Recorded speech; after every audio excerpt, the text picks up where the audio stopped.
আসসালামু আলাইকুম। স্বাগত জানাচ্ছি আমার ইউটিউব চ্যানেল আপন বারান্দায়। আশা করছি আপনারা সবাই ভালো আছেন। আলহামদুলিল্লাহ আমরাও ভালো আছি।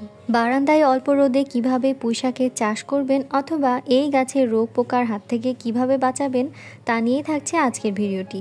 পুরো ভিডিওটি দেখতে থাকুন, তাহলে সব প্রশ্নের উত্তর পেয়ে যাবেন। আর অবশ্যই একটা লাইক দিয়ে তারপর ভিডিওটি কন্টিনিউ করতে পারেন।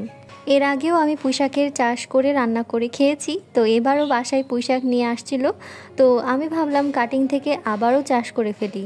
নিজের বাগানের অর্গানিক খাবার খাওয়ার মজাই কিন্তু আলাদা। তো যাই হোক, প্রথমেই বলে দিচ্ছি কাটিং বা ডাল নির্বাচন সম্পর্কে। কাটিং বসানোর সময় সুস্থ সবল কাটিং নির্বাচন করতে হবে।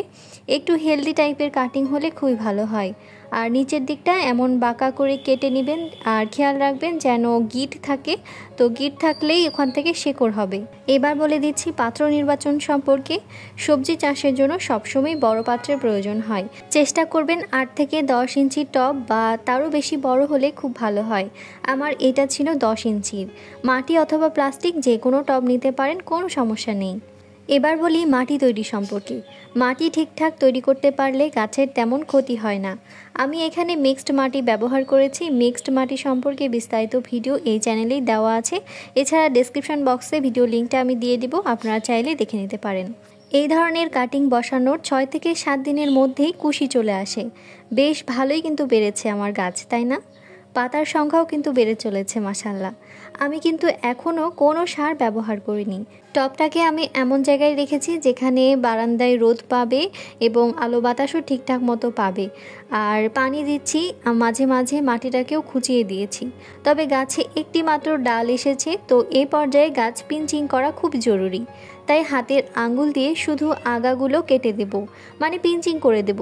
এতে করে গাছ ঝোপালো হবে, আরও বেশি বেশি ব্রাঞ্চ বের হবে, অর্থাৎ ডালপালা হয়ে গাছ ঝোপালো হয়ে উঠবে।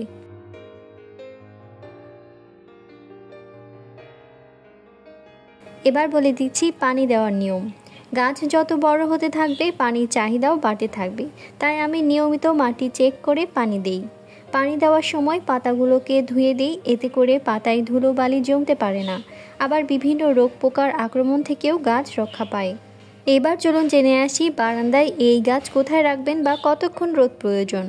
বারান্দায় তো এমনিতেই রোদ আসে খুবই কম, তার উপর পূর্বের বারান্দা আমার, তো যাদের দক্ষিণ পশ্চিম বারান্দা তাদের জন্য খুবই ভালো হয় এই টাইপের গাছ করতে পারলে। 6 থেকে 8 ঘন্টা রোদ পেলে তো খুবই ভালো হয় এই গাছের জন্য। তবে বারান্দায় যদি করতে চান তাহলে অবশ্যই আপনাকে 3 থেকে 4 ঘন্টা রোদের ব্যবস্থা করতেই হবে। পিঞ্চিং করার পর মাশাআল্লাহ গাছটা কত সুন্দর হয়েছে, আর অনেকগুলো কিন্তু ডালপালাও বের হয়েছে। এই গাছ যেহেতু লতার মতো, তাই বারান্দায় তো মাচা করে দেওয়া আমার পক্ষে সম্ভব না, তাই গ্রিল বেয়ে যেন উপরে উঠে যায় সেই ব্যবস্থা করে দিয়েছি। আর গোড়াতে সাপোর্ট দিয়ে বেঁধে দিয়েছি, ডালগুলোকে গ্রিলের সাথে ছোট ছোট করে বেঁধে দিয়েছি যেন পড়ে না যায় বা হেলে না যায়, মানে সাপোর্ট পায়। আমি জানি না এখন পর্যন্ত আপনারা আমার ভিডিওটি দেখছেন কি না। যদি দেখে থাকেন তাহলে অবশ্যই লাইক, কমেন্ট এবং শেয়ার করতে পারেন। আর যদি ভিডিওটি ভালো লেগে যায় তাহলে অবশ্যই আমার চ্যানেলটি সাবস্ক্রাইবও করতে পারেন।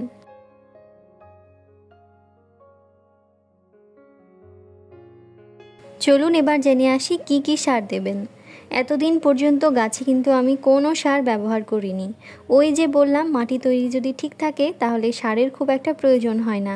তবে এখন গাছ বড় হচ্ছে, শেকড় ডালপালা বাড়ছে, তাই সার দেওয়াটা খুবই প্রয়োজন।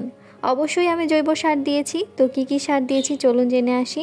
এটা দিয়েছিলাম চাল ডাল ধোয়া পানি। চাল আর ডাল ধোয়া পানি যে একসঙ্গেই দিতে হবে এমন কোনো কথা নেই, চাইলে আলাদা করেও দিতে পারেন। ধোয়ার পর প্রথম যে পানিটা, ওই পানিটাই গাছে ব্যবহার করবেন। এতে করে গাছ দ্রুত বৃদ্ধি পাবে। এই পানিতে থাকা nitrogen, phosphorus, potassium, calcium, zinc, vitamin B গাছের জন্য খুবই উপকারী। ফলন বৃদ্ধিতেও সাহায্য করে। গাছের রোগ প্রতিরোধ ক্ষমতা বাড়ায়, রোগ পোকার আক্রমণ থেকে গাছকে রক্ষা করে। এছাড়া মাটির উর্বরতা বৃদ্ধি করে, অর্থাৎ পুঁইশাক গাছের জন্যই জৈব সারটি ভীষণ উপকারী। এই ভিডিওটা আমি করেছিলাম জৈব সার দেওয়ার বেশ কিছুদিন পরে। তো দেখুন গাছ মাশাআল্লাহ বেশ বড় হয়েছে। তো পুঁইশাক গাছের পাতায় এক ধরনের রোগ আক্রমণ হতে দেখা যায়। তো এই কারণে অনেকেই এই গাছ লাগাতে চান না। আমার গাছের শুরুর দিকে কিন্তু দুই একটা পাতায় লাল লাল ফোটা ফোটা গোল গোল দাগ দেখলেও পরে কিন্তু তেমন একটা দেখিনি। দেখুন প্রতিটি পাতা কি সুন্দর, একদম পরিষ্কার এবং দাগ একদম নেই। রোগ প্রকার আক্রমণ হওয়ার আগেই ব্যবস্থা নেওয়া উচিত। তো সেজন্য কি করবেন সেটাও আমি দেখিয়ে দিচ্ছি। সেজন্য এই জৈব সারটি অবশ্যই আপনাকে ব্যবহার করতে হবে। এই গাছের জন্য খুবই উপকারী একটি সার, তা হচ্ছে পেঁয়াজের খোসা ভিজিয়ে রেখে ছেঁকে তার সাথে নতুন পানি অ্যাড করে ব্যবহার করতে হবে। এটা কীটনাশক হিসেবে দারুণ কাজ করে আর গাছটিকে পোকামাকড়ের হাত থেকে রক্ষা করে। এই সারটি তৈরির ভিডিও এই চ্যানেলেই দেওয়া আছে।